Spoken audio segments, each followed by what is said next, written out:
Well, this isn't a video game review per se, but I'd like to make this look back video on a couple of games that I've played on the PS1 that starred the Rugrats characters, and those were Rugrats in Search of Reptar and Rugrats Studio Tour.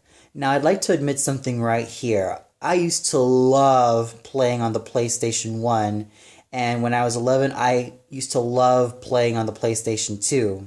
The first game that I played, and even the first experience that I had with the PlayStation 1, was when I was in Manila, and I was playing this really cool game called Soul Blade. And it was very safe to say that I loved all the characters to the point where I begged both of my parents that I wanted a PlayStation 1. And from then on, not only did I end up playing Soul Edge, but also many other games like Destrega, Tekken, or more specifically Tekken 2 and Tekken 3, Frogger, Tomba, Croc, Pepsi Man, and those race car video games like Gran Torino, and the ones that I'll be talking about today, Rugrats in Search of Reptar and Rugrats Studio Tour. Oh, and I also played the Tarzan video game, which I also really liked. So, looking back on those games, I have to say that I really enjoyed both of them all the same. They were a lot of fun, and sure, their controls were simple and basic, but regardless, it was just a lot of fun. It was pretty much fun for the whole family, and, well, they were all enjoyable. So let's start off with Rugrats in Search of Reptar. Now, the basic premise of this video game is that Tommy is searching for his Reptar puzzle. He finds the Reptar case, and then he realizes that there's only one puzzle piece.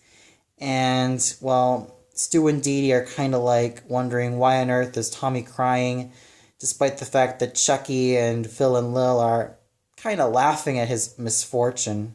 Well, yeah. And, well, Tommy decides that the best thing he should do is search for all the Reptar puzzles. Now, well, and to get that, he has to play all of these levels. We first start off with the easy levels, like the Easter egg hunt and the likes of the mysterious Mr. Friend. And, well, there's also another way that you can also get a Reptar puzzle. If you collect all 50 Reptar bars, then you could end up getting a puzzle piece. And that's pretty much a surefire way to also, like, get those. And once you finish all the easy levels, then you can go to the medium ones, and the medium ones usually involve the likes of, let me think, I think those are Ice Cream Mountain and Seven Voyages of Cynthia.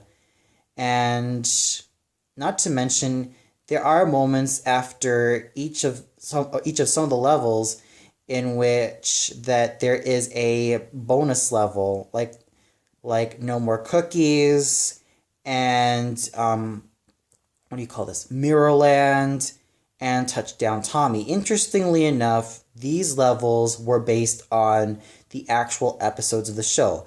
For example, you have the likes of Grandpa's Teeth.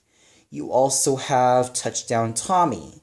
You have Mirrorland.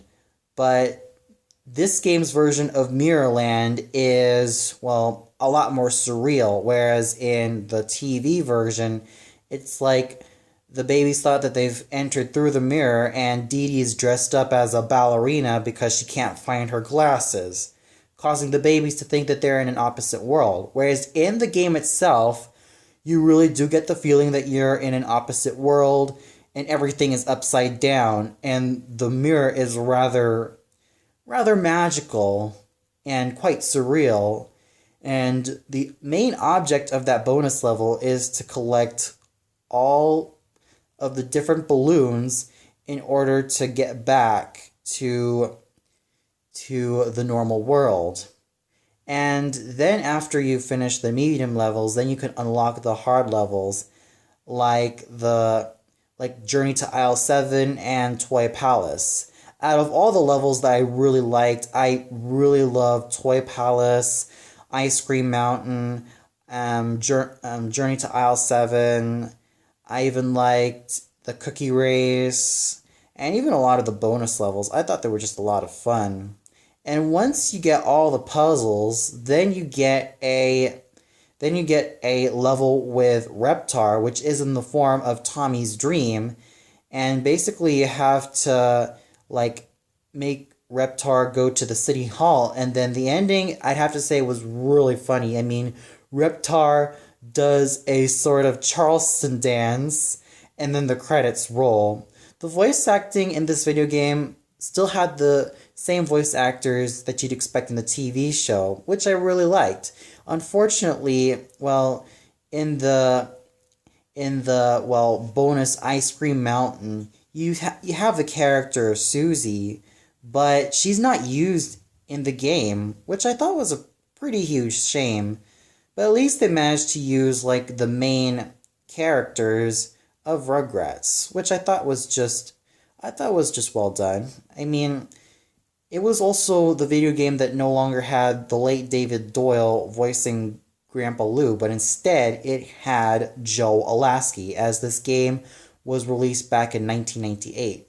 So this was a really decent and very fun game, and it wasn't as exciting as the Crash Bandicoot games, but it was still a lot of fun and left a huge smile on my face.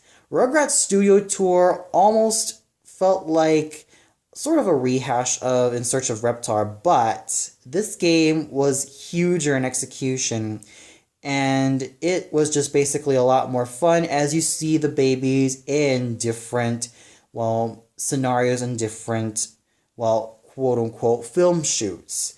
Especially considering that Susie Carmichael has a bigger role, and this is also the first game to feature Dill. So, out of the two games that I've played, I really loved Rugrats Studio Tour a lot more. Mostly because it was bigger in execution, even though it did feel like a bit of a rehash. And there were some pieces of music that was also reused in some of the scenes. But there were also some newer ones added, which also made this kind of stand out a bit of all the Rugrats games.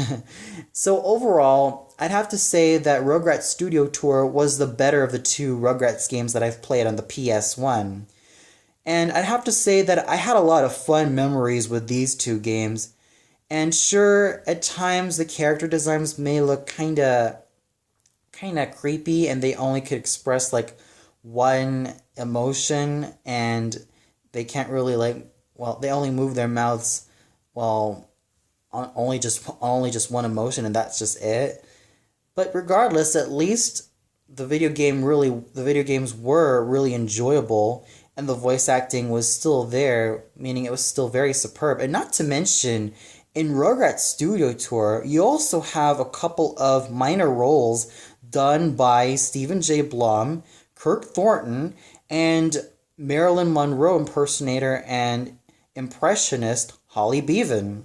So that's pretty much a star-studded cast right there. So overall, I've had fun memories with these games.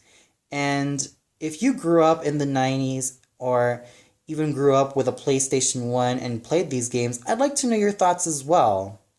Well, that's all for now. Be sure to tune in later to my little tribute video to the Rugrats. So until then, see you later, everybody.